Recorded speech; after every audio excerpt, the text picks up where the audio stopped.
Hi dear student, आज आपनो विषय है विज्ञान धोरण 6 पाठ 6 अपनी आसपास थता फेरफार।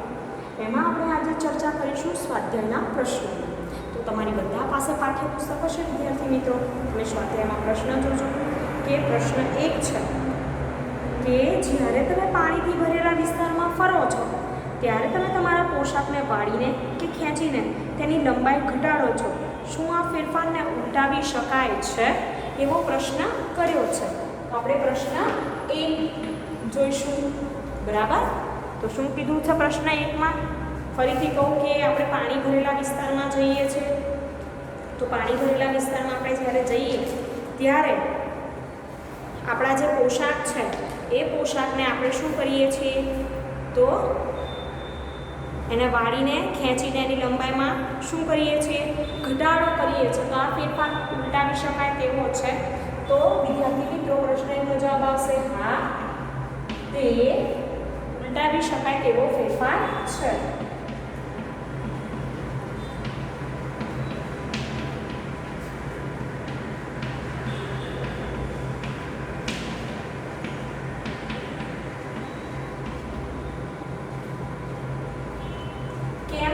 कारण के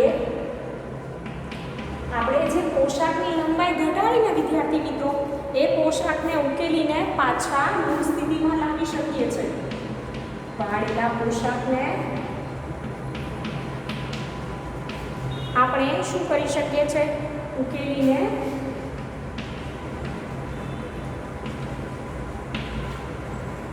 મૂળ સ્થિતિમાં पाछा लावी शकाय। એટલે ફેરફાર કેવો કહેવાય? ઉલટાવી શકાય તેવો। તમને વ્યાખ્યા આવડતી હોય તો જવાબ આવડે છે। હવે આપણે જોઈશું પ્રશ્ન 2 કે તમારા હાથથી અચાનક તમારું પ્રિય રમકડું છટકી જાય છે અને તૂટી જાય છે। તમે ક્યારે આવો ફેરફાર ઈચ્છતા ન હતા, तो शुं आ फेरफार उलटावी शकाशे? विद्यार्थी मित्रों घणीवार एवुं थतुं होय के आपणे रमता होईए ने आपणुं रमकडुं शुं थाय ए तूटी जाय, बराबर। तो आ जे फेरफार छे एमां आपणे उलटावी शकीशुं खरा? तो ना, आ फेरफार उलटावी शकाय तेवो फेरफार नथी।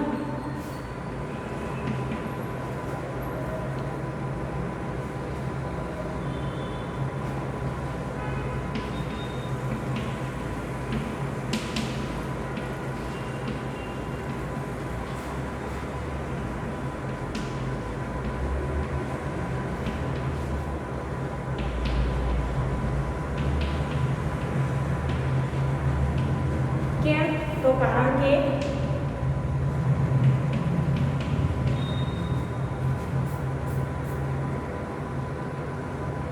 तूटेला रमकडाने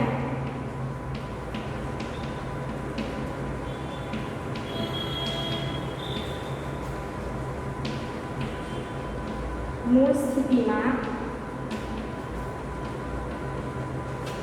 लावी शकाતું નથી। આપણે જે રમકડું એકવાર તૂટી જાય તેને આપણે ફરીથી મૂળ સ્થિતિમાં લાવી શકતા નથી વિદ્યાર્થી મિત્રો। હવે આપણે ત્રીજો પ્રશ્ન જોઈશું કે નીચે આપેલા કોષ્ટકમાં કેટલાક ફેરફારો આપવામાં આવેલ છે। પ્રત્યેક ફેરફારની સામે આપેલ ખાલી જગ્યામાં લખો કે તેને ઉલટાવી શકાય છે કે નહીં। તો આપણે પહેલા લખીશું। આ જવાબ તમે તમારી નોટબુકમાં લખજો સારા અક્ષરે।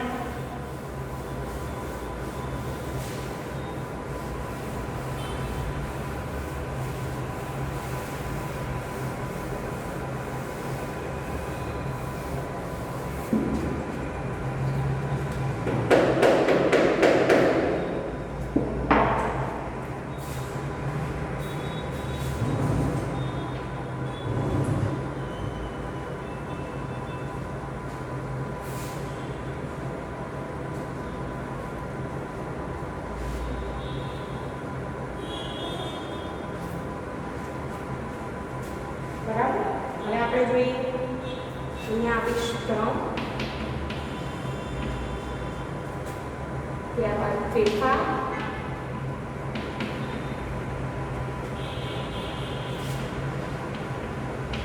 ઉલટાવી થોડું દૂર રાખીશું, ઉલટાવી શકાય. એમાં લખવાનું છે હા કે ના. બરાબર. હવે આપણે ફેરફાર લખીશું. ક્રમ એક પહેલું લખીશું લાકડાને પહેરવું.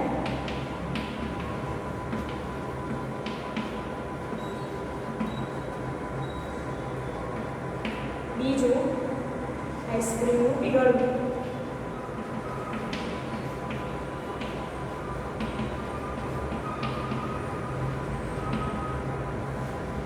ત્રીજું ખાંડનું પાણીમાં ઓગળવું.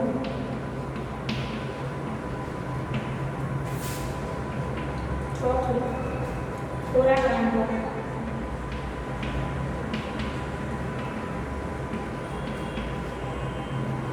પાંચમું કેરીનું પાકવું.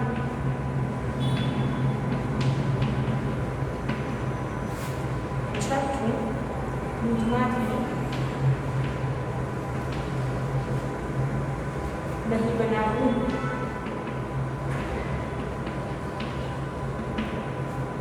હવે વિદ્યાર્થી મિત્રો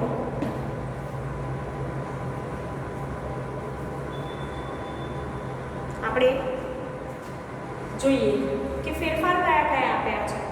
લાકડાને વહેરવું છે, આઈસ્ક્રીમનું પીગળવું, ખાંડનું પાણીમાં ઓગળવું, ખોરાક રાંધવો, કેરીનું પાકવું, દૂધમાંથી દહીં બનાવવું. એટલા આપેલા છે ફેરફાર. તો આપણે હવે જોઈશું કે લાકડાને વહેરવું ઉલટાવી શકાય હા કે ના. તો વિદ્યાર્થી મિત્રો આપણે લાકડાને એકવાર વહેરી કાઢ્યા બાદ એમાંથી ફરીથી લાકડું મેળવી શકાતું નથી. તો આ ફેરફાર કેવો છે? ઉલટાવી ન શકાય તેવો. તો અહીંયા શું લખીશું? ના. ત્યારબાદ આઈસ્ક્રીમનું પીગળવું. આઈસ્ક્રીમ પીગળી જાય ફરીથી તે ફેરફારને ઉલટાવી શકાય, એટલે કે ફરીથી આઈસ્ક્રીમ મળે પીગળ્યા બાદ. તો હા વિદ્યાર્થી મિત્રો આપણે ફ્રીજમાં મૂકી દઈએ તો ફરીથી આઈસ્ક્રીમ જામી જાય. તો એ કેવો ફેરફાર છે? ઉલટાવી શકાય તેવો. ખાંડનું પાણીમાં ઓગાળવું. ખાંડને પાણીમાં ઓગાળ્યા બાદ ફરીથી પાણીમાંથી ખાંડ મેળવી શકાય. તો એ ફેરફાર કેવો છે? ઉલટાવી શકાય તેવો. ખાંડનું પાણીમાં ઓગાળવું મેળવી શકાય. પછી ખોરાક રાંધવો એ ઉલટાવી શકાય કેવો છે? ખોરાક રાંધવામાં ઉલટાવી ન શકાય. એકવાર રાંધ્યા બાદ ફરીથી ના થાય ખોરાકને મેળવી શકાય. કેરીનું પાકવું. હવે કેરી છે, એક કાચી કેરીમાંથી પાકી કેરી બની જાય, ફરીથી પાકી કેરીમાંથી કાચી કેરી ના મળે તો આમાં શું આવશે? ઉલટાવી ન શકાય. તો આમાં પણ આવશે ના. અને છેલ્લે દૂધમાંથી દહીં બનાવવું. દૂધમાંથી દહીં બન્યા બાદ દહીંમાંથી ફરીથી દૂધ બની શકે તો ના. ઉલટાવી શકાય અને ઉલટાવી ના શકાયમાં શું ફરક છે? તો ઉલટાવી શકાય એટલે એવો ફેરફાર કે જેમાં મૂળ વસ્તુ પાછી મેળવી શકાય.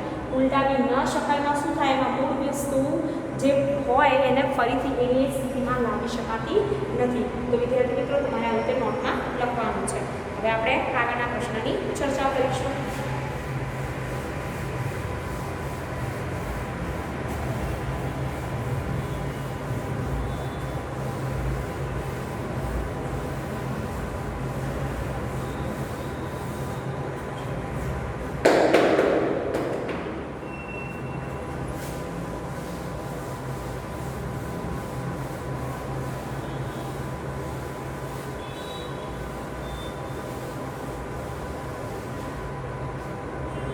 હવે આગળનો પ્રશ્ન જોઈશું.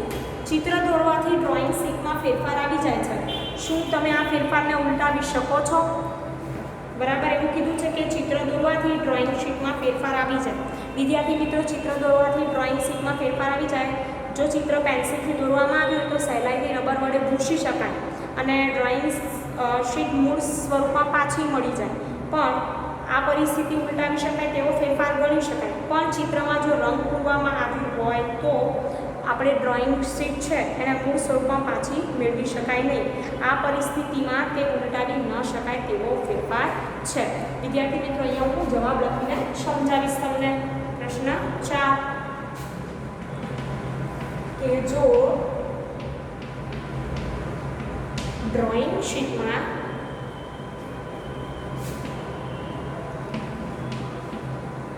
પેન્સિલ વડે ચિત્ર દોરવામાં આવ્યું હોય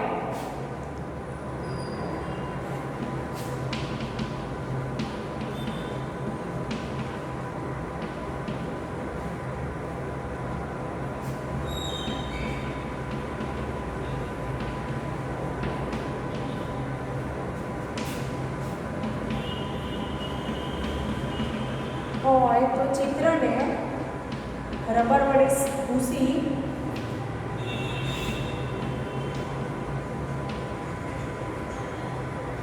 બરાબર આપણે રબર વડે શું કરીએ ભૂસીને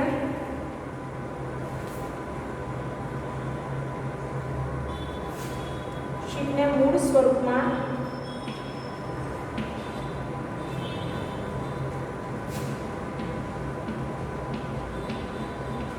મેળવી શકીએ તો આ સ્થિતિમાં આ કેવો છે ફેરફાર ઉલટાવી શકાય તેવો ફેરફાર છે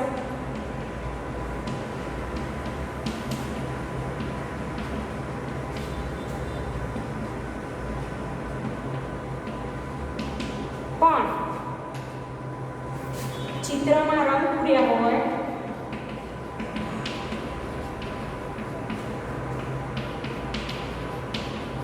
તો શીટ પાછી ન મળે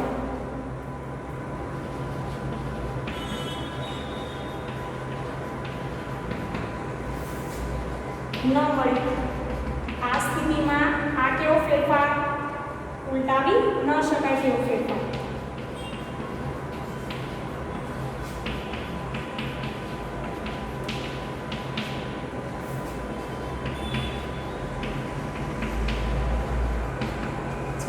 તમારે આ પ્રમાણે જવાબ લખવાનો છે હવે આપણે આગળનો પ્રશ્ન જોઈશું કે તૂટેલા હાડકા પર બાંધેલ પાટા ઉપર પ્લાસ્ટર ઓફ પેરિસ અને આ ઉદાહરણ આપી ઉલટાવી પ્રશ્ન હું 6 વાંચવા લાગી હતી પ્રશ્ન આપણે 5 ઉદાહરણ આપી ઉલટાવી શકાય અને ઉલટાવી ન શકાય તેવા ફેરફારનો ભેદ સ્પષ્ટ કરો તો વિદ્યાર્થી મિત્રો આપણે તફાવત જોઈશું ઉલટાવી શકાય અને ઉલટાવી ન શકાય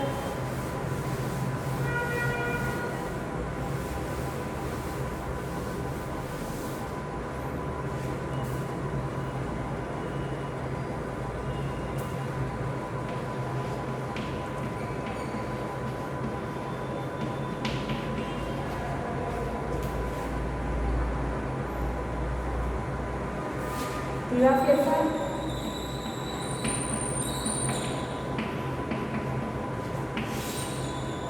Ini uલટાવી ન શકાય તેવા ફેરફાર.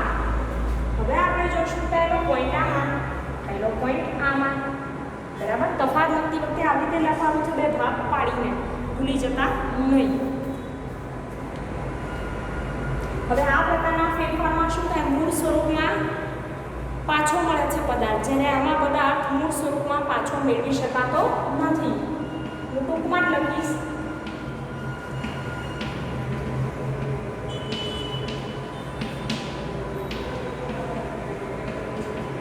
પાછો મળે છે અને આમાં પદાર્થ મૂળ સ્વરૂપમાં પાછો મળતો નથી.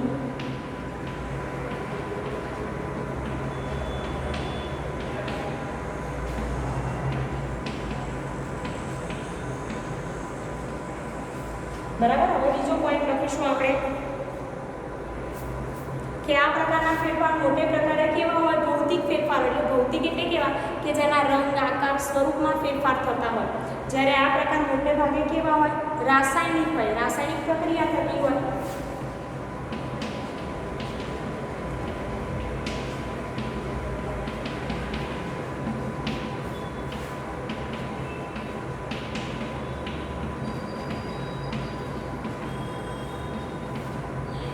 અને આ કેવા હોય, મોટે ભાગે રાસાયણિક ફેરફાર હોય.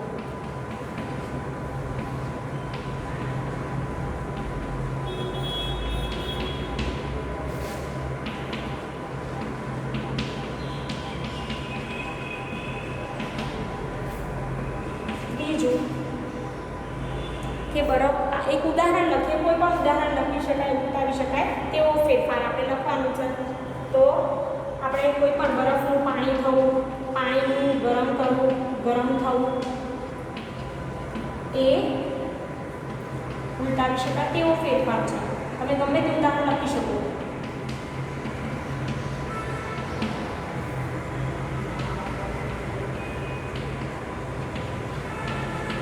બરાબર, પાણીનું ગરમ થવું એ ઉલટાવી શકાય તેવો ફેરફાર છે. આ સાઈડ આપણે કોઈ પણ ઉદાહરણ લખીશું, કેરીનું પાકું છે, કાચના ગ્લાસનું તૂટવું છે, લોખંડનું કટાવું છે, ફૂલમાંથી કળીમાંથી ફૂલ બનવું, કળીમાંથી પુષ્પ બનવું એ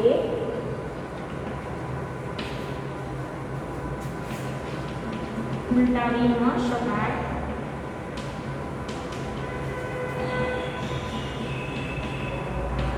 તેવો ફેરફાર છે.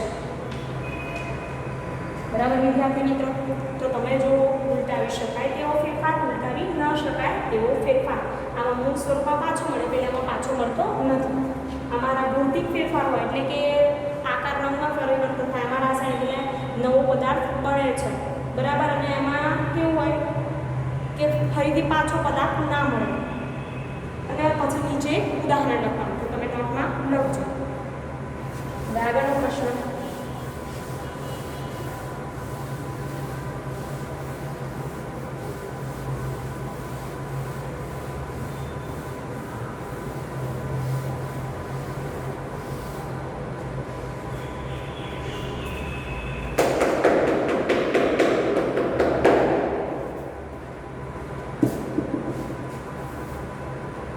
તૂટેલા હાડકા પર બાંધેલ પાટા પર પ્લાસ્ટર ઓફ પેરિસ નું આવરણ ચડાવવામાં આવે, સુકાવાથી તે કઠણ થઈ જાય, જેનાથી તૂટેલું હાડકું હલતું નથી. શું પીઓપીમાં થયેલા ફેરફારને ઉલટાવી શકાય? વિદ્યાર્થી મિત્રો, તો ના, એ ફેરફારને ઉલટાવી શકાય નહીં. શું આવશે છઠ્ઠા પ્રશ્નમાં? ના, તે ઉલટાવી શકાય નહીં. હવે કેવી પ્રક્રિયા છે વિદ્યાર્થી મિત્રો? એક રાસાયણિક પ્રક્રિયા છે, અને પીઓપીમાંથી નવા પદાર્થમાં ફેરવાય એ શું બને છે? સખત પદાર્થ બની જાય છે. રાસાયણિક પ્રક્રિયા છે. બરાબર, હું લખીશ, તમે પણ લખજો.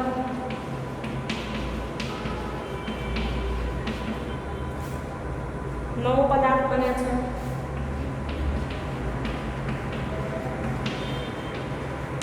કેવો હોય? સખત હોય છે. હવે આથી તેને ઉલટાવી ન શકાય. સાતમો પ્રશ્ન જોઈશું.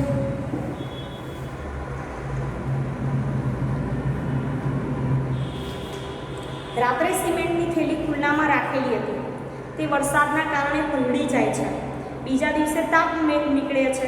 સિમેન્ટમાં જે ફેરફાર થયો તેને ઉલટાવી શકાશે? તો વિદ્યાર્થી મિત્રો, તમે વિચારો. સાતમો પ્રશ્ન, સિમેન્ટની થેલીની વાત છે કે તે ઉલટાવી શકાય ખરો? તો તમને ખબર પડે છે કે સિમેન્ટ હોય એ સિમેન્ટ પલળી જાય તો શું થઈ જાય? તો જામી જાય છે. પછી ફરીથી એમાંથી શું થશે? જે પાવડર જેવો સિમેન્ટ હોય મેળવી શકાય? તો ના, સિમેન્ટમાં થયેલ ફેરફાર ઉલટાવી શકાશે નહીં.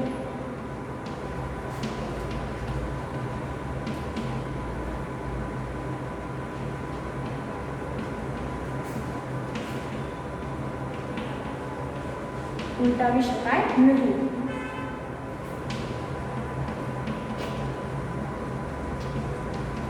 કેમ? કારણ કે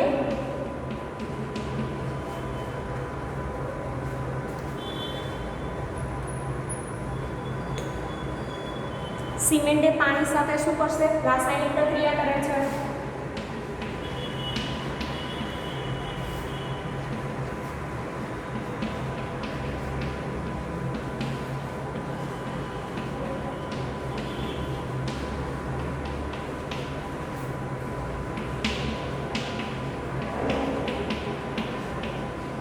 સિમેન્ટ એ પાણી સાથે રાસાયણિક પ્રક્રિયા કરે છે અને તે પથ્થર જેવો સિમેન્ટ જામી